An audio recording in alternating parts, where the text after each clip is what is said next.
Boa tarde a todos. Good afternoon to you all. I'm Alexandre Carvalho. I belong to the newspaper Record board. As you can see, this is about the internationalization of the league, the Portuguese brand abroad, the exposure that very same brand might have, and the paths, or several paths that one might undertake to boost that very same exposure. We have four completely different experiences. Miguel Ribeiro, CEO of the league from Falicão. Pedro Martins, Portuguese coach who leads Olympiacos, who has just reached the group phase with great brilliancy. Simão Sabroso, former international player, trained in Sporting, having been in Barcelona, Athletic Madrid, and he ended in Benfica. So those very same different experiences.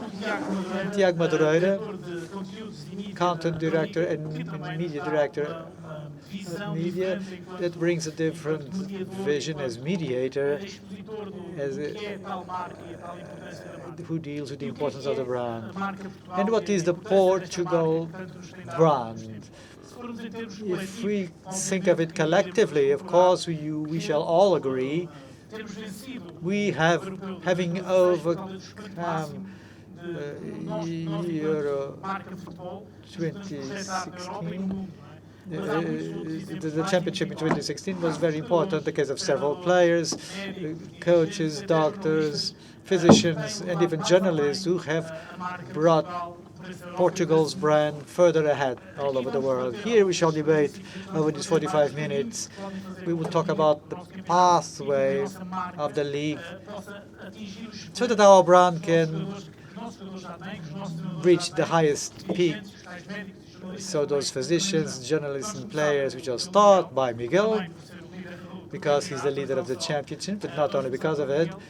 Miguel, addressing one of the pathways that could be reached that has to do with the external investment.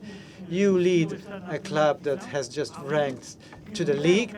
You lead the championship after 4 journeys. I wouldn't call it intervention, but it has an external, a declared external intervention, which has been done in a passive way. It's not that flagrant. What is the path? The doubts when we have external inflow at SADs. Is this one of the pathways that Portugal may use to have greater dissemination of its capacity, greater mediatic exposure? Thank you very much. Good afternoon to you all. Actually, for Falicão, it's been a year now. We were transformed into an SAD. As of this moment, becoming a company listed, sometimes we are there is a certain confusion when we talk about investors and investments. All in all, it can be rooted in the investor. What happened in Falicão, it was a pure sale of stocks, as any company could do. Several were acquired by foreign investors. They acquired 51%, and there was a greater purchase from our society. And this is the main key in our main restructuring that led to the professionalization of the club. Our main challenge was to build a first class in the second division of clubs, because we were fully aware that in due time we would rank first, we would reach a higher layer, but we were ready, we would be ready. So this is the most correct way. We should start by a second level division, or would it be easy for a potential investor trying to buy shares in the first rank club? More than the division where one competes, the main focus of those who wish to invest is structuring before bringing 1 million or 2 to the football team. More than that, it is important to create a good financial department, a good health department, a good scouting investment, investing in communication. In terms of the infrastructures, we have to have a good work atmosphere. In essence, our activity starts and finishes at the match. So our society deals with football. The match is everything for us. So footballers, coaches, all the departments that support the team, and then naturally a club that may support all this operation. Luckily, we managed to do so, but the essence of investment is to try to understand we need a capacity and a vision. That investment will have to be undertaken by means of an anonymous society or a company, by chance football company. It has to be structured with the proper basis so that the pathway can be walked by. Sometimes it's not an immediate success. In our case, it was. So, because we had a 2-year plan to reach this purpose in order to go into the first league, luckily we got it during the first season. It was an objective, not an obligation. Surely it would become an obligation at the 3rd year. It will be harder to work there. But this project is already entitled to stand out. I read an interview from you in the beginning of the foreign capital inflow, where you addressed a European League in 5 years' time. Do you think that at this time, due to all the exhibitions from Famalicão, according to the structure you mentioned, do you think you are already entitled to estimate the brand Famalicão and the brand Portugal in Europe, or do you think there is still a step lagged, and the league will also have to intervene? I feel yes. And just like Perfrazian used to say, he says that one scores and that does not happen by accident. I think there was a rapid restructure. We want to reach the top of the Portuguese football. In order to do so, not necessarily ranking first, but reaching the top. That will be what would be the top for us. So there was a proper restructuring. So all the several partners that were with us, the league, the federation, the town hall, the municipality, it makes sense when it is really implanted locally. It is our case, a peaceful and perspicuous, a win-win relationship between Famalicão and the municipality. Of course, we also have an industry that deep down is leveraged. Up to now, Famalicão, beyond its own merit, this is where we clearly wish to invest our relations. The relations we have with institutions who supervise football, always within a positive vision. There has been a complete reform of the stadium in order to compete in the first league, and the league was our partner in terms of advice and monitoring all the works. There was a clear investment there, and we were always present. This was clearly an example of how it is possible for the several players who gravitate around a society, and a typical society, because it is a football society. If all forces are converged, it will be positive for all. And now I will pass the ball to Tiago, and linking the subjects, one of the most divisive subjects in the debates on balance in the championship in Portugal has been the centralization of TV rights. Would it be a solution for that joint growth of the clubs for the Portuguese championship and its internationalization, its projection, its brand projection? Would it mean stepping this way too? Likely, it is probably the X factor to define it, yes. When we promote with Soccerex the definition of a subject to bring here to the panel, it sounded obvious that internationalization was absolutely relevant.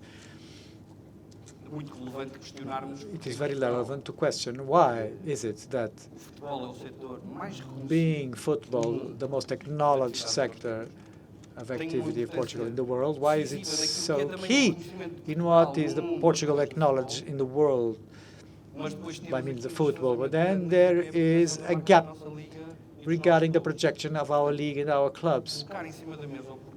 Putting on why on the table seemed extremely relevant. Of course, centralization is the key question. It has to do what it does take to balance between the teams. I'll get there. What one requests in a non-centralized reality is that the regulator and the organizer, both, it is a kind of a parallel with Formula One. Before the promotion, what is it's entertaining product without overcoming the races, without overcoming the pilots. What one actually is, the organizer, the Formula One organizers tries to promote Formula One as an entertaining product, not being able to be given access to audiovisually control the races or the players' statements. This is the starting point. It is inefficient to try to be, it's much more difficult, even though the league has done the best they can to build that internationalization pathway. It's assumedly an important axis for the next year, undoubtedly, says the moderator. But there are several axes connected to centralization. This is what you mentioned, Alexander, centralization. We need a footnote here for those who don't understand this. There are only 4 countries in the world, in Europe, that don't have a centralized model in terms of audiovisuals. Portugal, Cyprus, Albania, and Ukraine. So when we mention the gap between notoriety of our football, our players, our coaches, all the talent we are capable of exporting, and the lack, the notoriety of our league. Maybe when we look at the other models that are not decentralized, we have the answer for that gap. But actually, the centralized models, we are talking about redistributing. One assumes that during a centralized purchase, there is a possibility to have greater revenues from audiovisual, and then there is greater solidarity in the way those rights are distributed. And with that partition, in a way imbued with more solidarity. There are different models all over Europe. Some have more solidarity, others less. What happens is that the difference between those that receive more and the one that receives less is decreasing. And we can offer to the average or small dimension a whole set of different tools at the financial level so that they can build on. Of course, that brings greater competitiveness, and by bringing that, we shall obviously have a product that will be worth more than it is actually worth. Now, from several panels, I have heard that one of the greatest challenges is actually the lack of a certain unpredictability. By strengthening the financial support, we should narrow the distance between the average and small clubs when we compare them with the greater clubs, because centralization means controlling the capacity of the organizer in order to them being able to control the way their product is distributed, the way their product reaches the people. And there are people that are manifestly belong to the sportive area. This is a very important stand. This is an entertaining this is pure show business.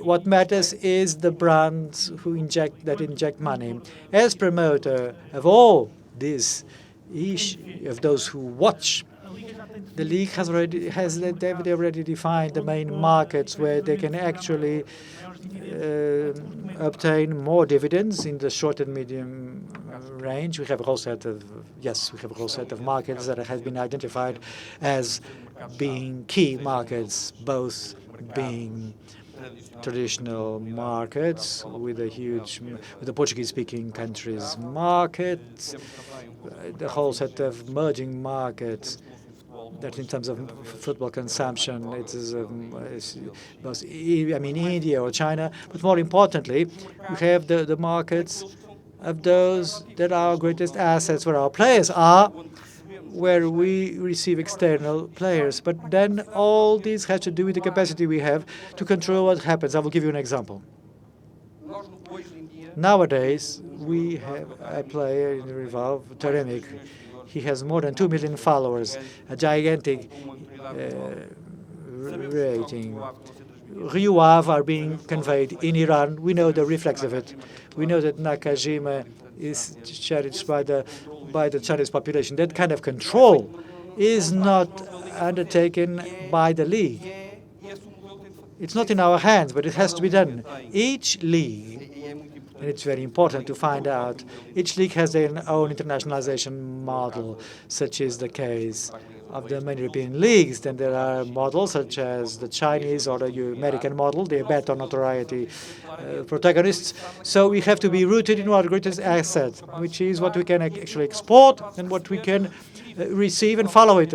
Some time ago, I was in Central America, and I had the opportunity to watch Liga NOS match, a channel rooted in Mexico. I was in awe with the knowledge level that those who were narrating the match possessed. It went further beyond the match itself. What happened at the press curve. So what we actually feel is that people actually monitor our league from several markets. Mexico, we have a whole set of players there. Japan, Iran. There were 2 Japanese TV channels that were following Nakajima for 3 weeks during my stay here. That has to be our strategy. We have to bet on the markets that wish to follow us too by bringing players or coaches. Is that the pathway? Says the moderator. I would like to add another thing, important, very important, connected to what Miguel referred. Even not having the rights, we have to continue to walk the path. What we have done so far, considering the tools we can control, the digital, there has to be a clear bet with geo-targets in certain markets. We have done a lot of contents aimed at markets where we have players trying to create a digital rating here. When Miguel says there's the worry with the state, when someone is commanding the television, what comes through the screen? What comes through the screen is much more than the way the state is organized, the quality of the lawn, the question of people sometimes don't perceive it, many changes in terms of location on the side of the camera, so that people guarantee there are penalties for those who do not detail the audiovisual rights. All these worries we have undertaken. We have walked this path regardless of the tools we have within our reach. Tiago mentioned the Portuguese communities, and now Pedro. In Athens, you have a huge Portuguese community. As a coach of a team that is now in the Groups League of the Champions League, how is it appreciated? How is the Portuguese Championship appreciated in Greece? Good afternoon. Where the Portugal brand is very strong. We are champions, national teams. We have players amongst the best in the world. We have coaches amongst the best in the world. We have intermediates amongst the best in the world. So this brand is extremely strong. And it is acknowledged in Greece the same way. It's not by chance that the main 3 clubs in Greece started with 3 Portuguese coaches. That recognizes work undertaken in terms of coaches training and the capacity we actually have. But I would also like to go back in hindsight. We're talking about the Portugal brand. There are several factors that got us here. I think that the strategic factor, being in Europe the way we are, that functioned as a platform for countries, for Latin America, and platform for the rest of the European market. Brazil, we have great relations, institutional relations, which allow us to bring players and then train them and transport them into another level. Africa, exactly the same, from the former Portuguese possessions. So we have to obtain qualified players at low cost, and then we can sell them later on. Second aspect, the golden generation. Here we are also recalling the year where everything started. So our basic success now, it starts with Carlos Queiroz. It starts with the base, grassroots of great bases. Sometimes we do not acknowledge the true notoriety they deserved at the time, the golden generation. The competitive staff of the federation at the level of training, they trained at the time, I recall very well. And I am someone who witnesses football for a long time now. As of them, the competitive staff, together with Professor Carlos Queiroz, it completely changed.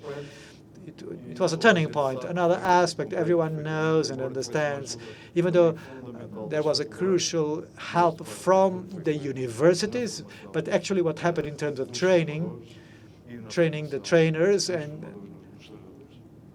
I think that was a huge qualitative leap, so that today Portugal means the brand. That is actually fantastic. And then, last but not least, the other one has to do with the recession dynamic. So the clubs had to reinvent themselves. They had to be creative in times of austerity, betting on young people, investing on young people. And from one of the hardest moments, Portugal managed to grow. So it was a qualitative leap towards our current state now. So these three factors actually guarantee that the Portuguese brand has a fantastic level, because we stepped through all these phases and we were forced to grow. Can you grow further beyond in qualitative terms? At the level of what is our league, we have to take that leap. We have to create better conditions. But significant leaps have already been taken by the clubs. They know the best way. The polarization rights were important too. There's a structural problem here in the clubs. The clubs, most of them, can only survive by selling players. That's a clear sign that actually, if we wish to have a competitive league, we have to maintain for the greatest amount of time the greatest players. That is always a fact. We can improve the show if we are not given good actors. It will be difficult to sell our product. Being financially structured, being balanced, not existing this gap between a big team and the rest of the teams. There are 3 or 4 teams with a difference absolutely enormous from all the others. We shall also always have this problem. We can have the best players, but we will have to sell them later, sooner or later. I can imagine the huge amount. The league must know it better than I do, I'm sure. The amount of people that was sold in the last decade. Many players, they hardly ever played in a professional league, and now they are high-ranked players at an international level. We have to look at our product, provide the proper conditions to the club, allocate the revenues in a balanced way so that there is no gap between the greatest and the others, so that our product can be appreciated and valued. In Greece, you are not aware of, but the Portuguese football is highly appreciated in Greece. Is it a market? The Portuguese championship is there, but only the 4 main teams that rank first, second, third, and fourth are the ones that attract them. But on a weekly basis, we can watch the Portuguese matches in Greece, stepping into Simão, grabbing an idea from people, maintaining the main players. Simão came from a generation trained in Sporting. You took the leap to Barcelona, a super team at the world level. Then you come to Athletic Madrid, and then you come back home, representing Benfica, bringing your experience. From your opinion, it was important to understand that the future of Portugal means training and maintaining their main players for 2 or 3 years and then export them. Would that be the path for Portugal to adopt in order to prospect in terms of mediatic exposure for Europe and for the world? Good afternoon. I started in Sporting at the time. Sporting, in terms of training, was the best. Figo had already happened. I was transferred to Barcelona. Then I came back to Benfica. Why? I will answer your question soon. Because Barcelona, during the first 2 years, I had great difficulties of standing out, in the sense that at the front, at the forefront, it is possible to sit them on the bench. You're fully aware I'm talking about Rivaldo, Figo, and Patrick Vivert. Nevertheless, Figo was my idol, and it was super difficult being 19 years old. Overlap Figo. So I had a perfect notion of what Figo represented. But talking about training, which is extremely important, I came out of Sporting with 19 years old. At the time, the clubs already needed to train and to export. Forgive me for interrupting you.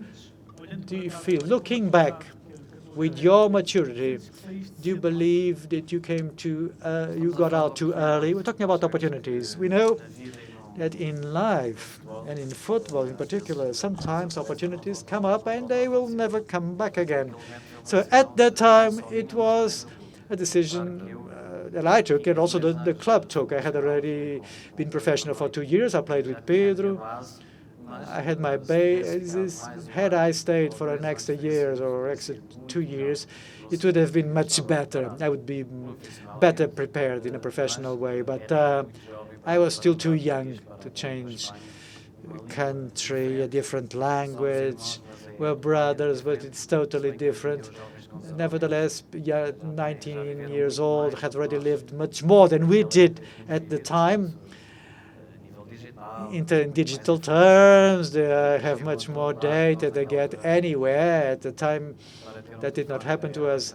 Having a phone was rather difficult. So had I stayed for the next 2 years, I would have gone to Barcelona in a different way. Maybe I would have reached another level in Barcelona. That's why I think it would also be important to protect youngsters a little bit more, so that they should not only look to the financial part. Even though when my exit was a decision from the club, it was both a decision of the club and my own. It is sometimes very difficult for a player, a 19-year-old, to cope with that pressure. Players look at Barcelona, they look up to Barcelona, and they look at the training part, the importance of growing even more in order to be better prepared, to make sense to stay. And then there's the other side. Would that opportunity return or not? I also was faced up with it when I returned to Benfica. I felt the need to come back to Portugal because there were 2 years during the second Barcelona season. I started feeling Simão. I was in Sporting, but I felt the need to feel the warmth of my country. Those 2 years that would have been important, so that I could feel the trust again in order to continue to grow. And then, without thinking that I wanted to leave. At the moment, the important thing was to be happy, to play football, and to actually feel fulfilled in my country. But it is always complicated. So I stood 6 more years in Benfica, then came Liverpool, then I didn't come out. It was also a country and the type of football I wanted to try. Then came Athletic Madrid. And now looking at the current football with your experience that you have just narrated, how do the current clubs, I'm not only talking about the greatest clubs, I have certain difficulty in referring the allegedly big clubs, because the Portuguese football is much more than the 4 clubs that I usually mention. How can the clubs attract and maintain their main players, the young players that they train? It's by means of it that you obtain the financial capacity of a Chinese league or North American league. They pick big stars, and then they have their internationalization by means of it. Iago was mentioning, and rightfully so, Ibrahimovic for Galaxy in China, they pay in gold. But what are the alternatives? How can you convince an 18 kid 18-year-old kid, if you stay here for 1 year or more, in the medium-long range, it will be better for you. What kind of strategy may the clubs use, and what's important of those strategies to ground and to root the brand Portugal? We know many times in Portugal, at the clubs, there's a lot of pressure when you talk about youngsters, pressures from the parents, from the father, from the entrepreneur. So that leads to the club giving in, and then and also the other way around. What might we know that in younger football, almost at my time, it used to happen. In terms of contracts, we were remunerated differently if the player came from abroad with our age. If a Portuguese came with an 18-year-old Portuguese player had a contract where they received not much, then the certain club hired another player from Argentina with the very same age, and they would obtain 4 times more. So a balance had to be found. First, by talking to the player, talking to the entrepreneur, expressing them the importance of that player that player would have in the future, explaining them the project and the way the player would grow. We know that when we are 18, we only want to play. So a good contract is not enough. Players want to play. But that huge difference that still exists, there are clubs in our league that are already doing a good job in order to retaining the players, but that balance has to exist. Players have to be informed that they should stay. They will be better prepared for the future, and then they will be compensated. How? Not only financially. Sometimes the club will be more protected, training the player, preparing the player. That cannot happen with all the players. Some are willing to learn, some are highly qualified, and others are also qualified but wish to get out. They think they know it all. It's always difficult to manage the youngsters. Emotions are difficult to lead. The professional part, the family factor, like everything in life.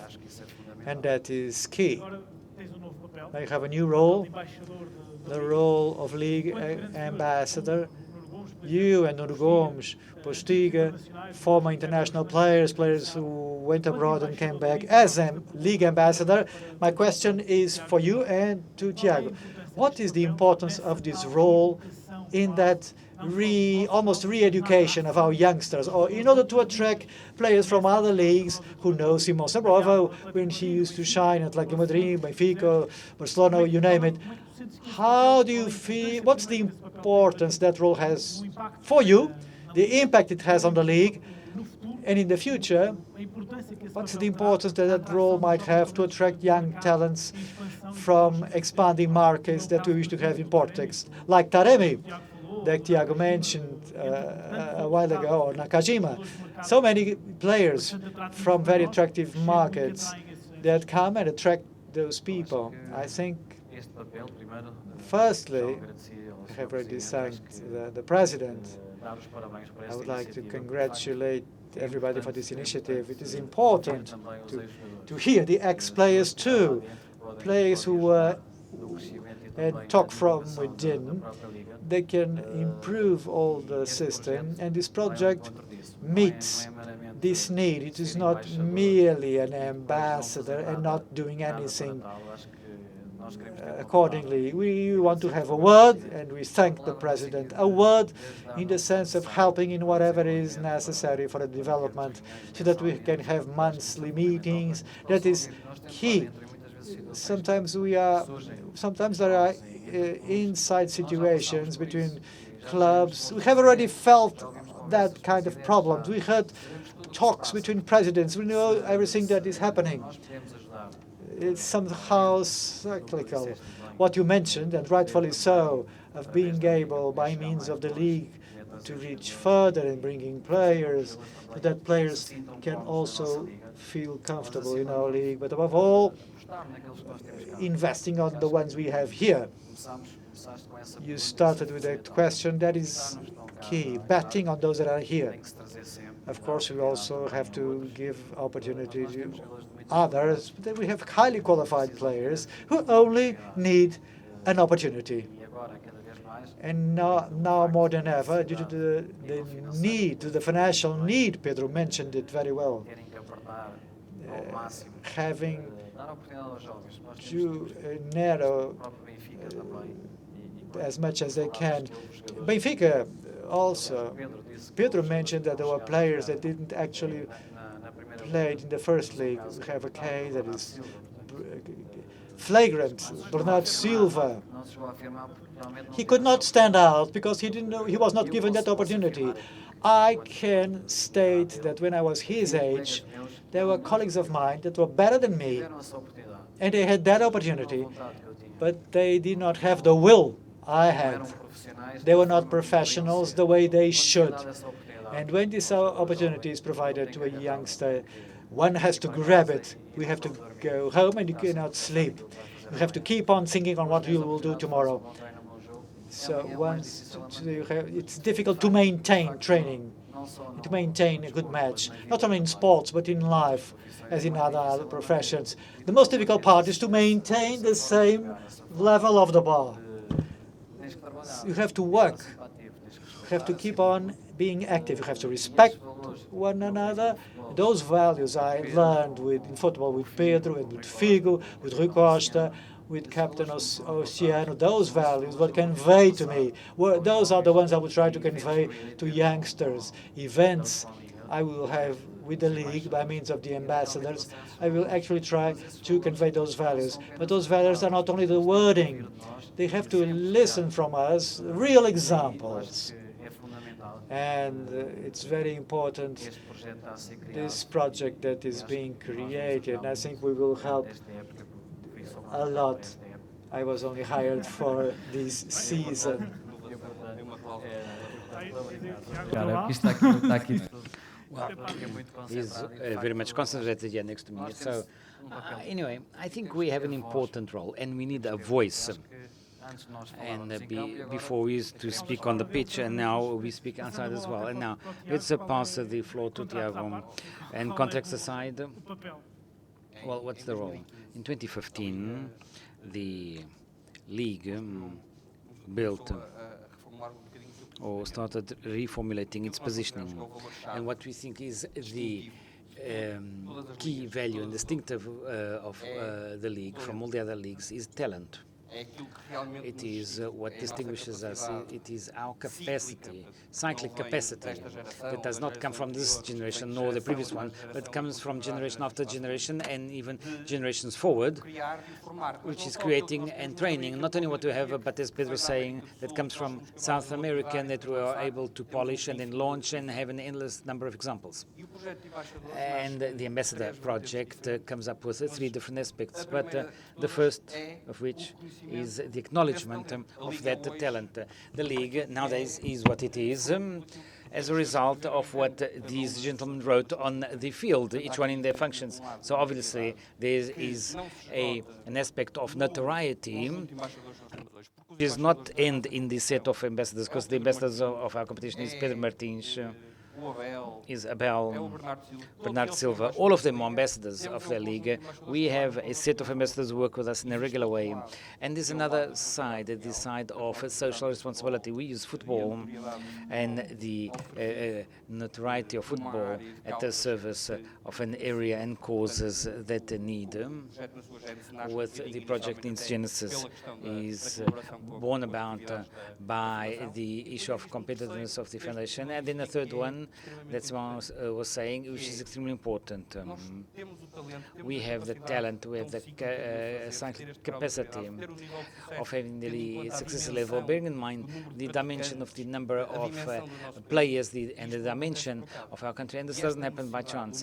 And this need, the accumulated know-how that we accumulated and continue disseminating is extremely important. So this question of having the ambassadors that are present, we have a set of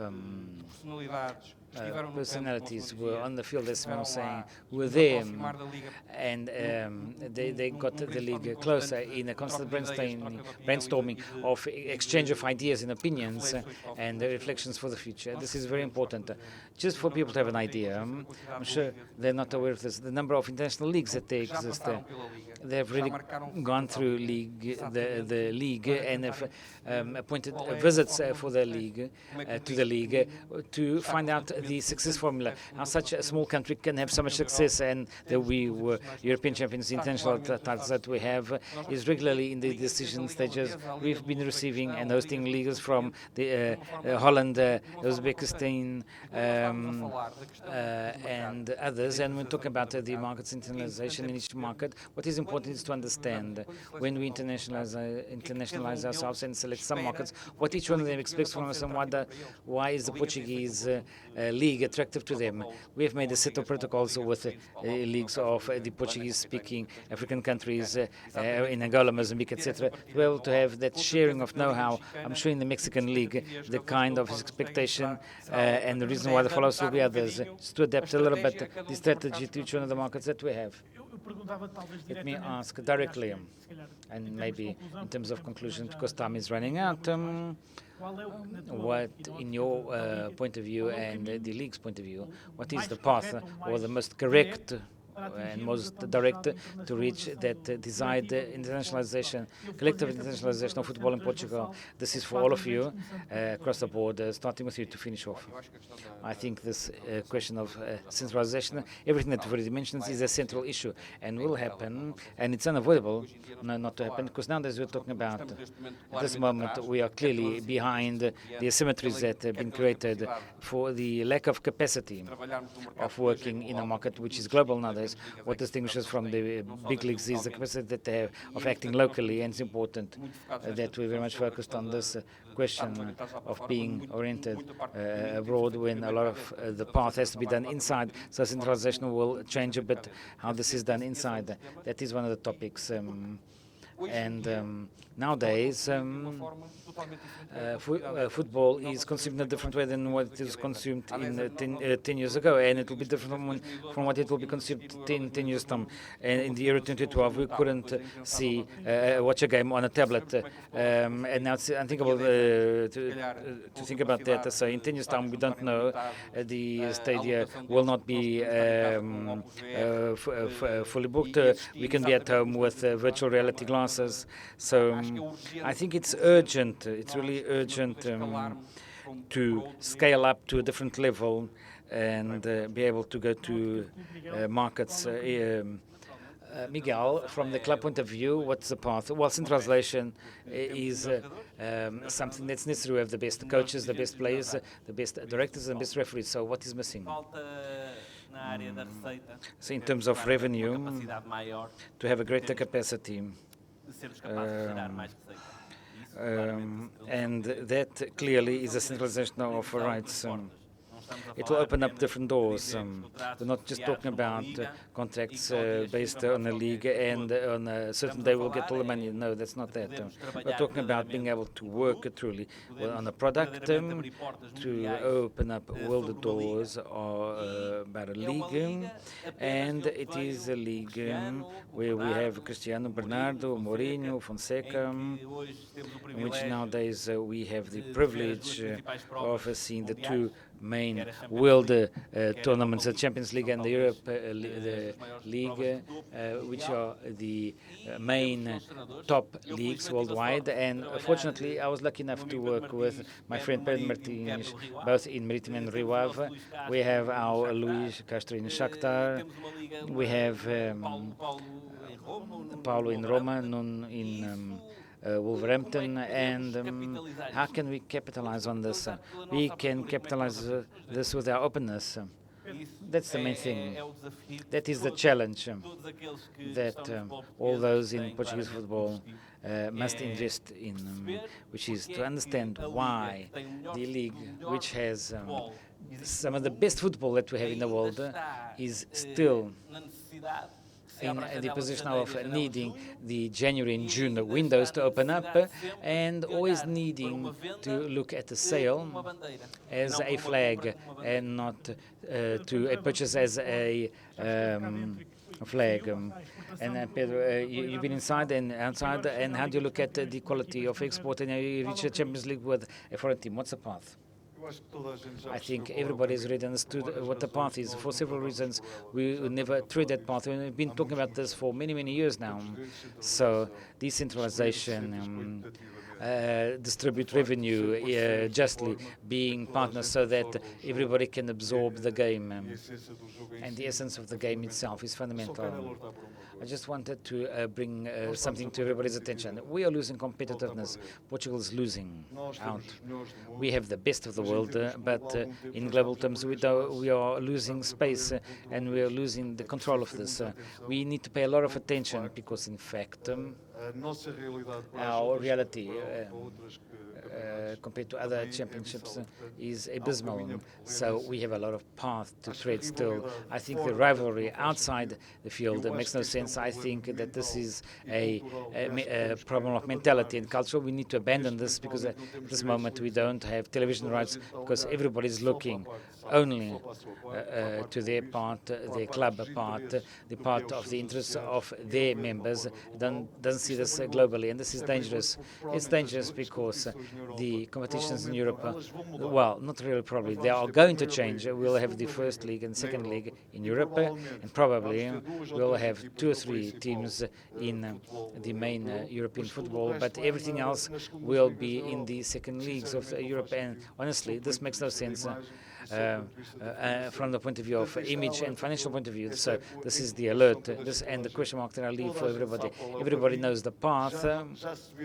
We should have walked it a long time now, and we haven't done it. We run the risk of this happening in the competitive framework in the European leagues. They will change, and if you're not prepared, we have really lost some space, and we're losing space.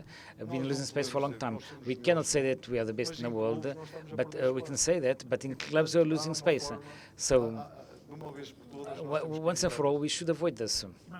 Simon, how can we stop this gap that is starting to be evident not only in Portugal, but the 3 bigger clubs and the remaining ones, but also in the gap between the Portuguese clubs and the clubs of the main leagues? How do we fight this? Well, it's practically what everything that Pedro was saying. I think it's cultural. We look only as far as our noses, and this happens a lot. And unfortunately, we have not found a solution for this. What Pedro said is alarming, in fact, what might happen in the future. What should happen is the leaders should lead. There's a big difference between leading and being bossy. To be bossy, you just have to throw down the rules, and being leading is more important. Those who are in leading positions should be led by leadership. This is important. This changed a lot in our football. We are leading much more than giving out orders. That's extremely important to come to an agreement quickly, because as Pedro was saying, and rightly, we've been talking about this for many, many years now, and this makes the gap wider and wider. We haven't noticed this yet because we're in the beginning of the championships and the leagues.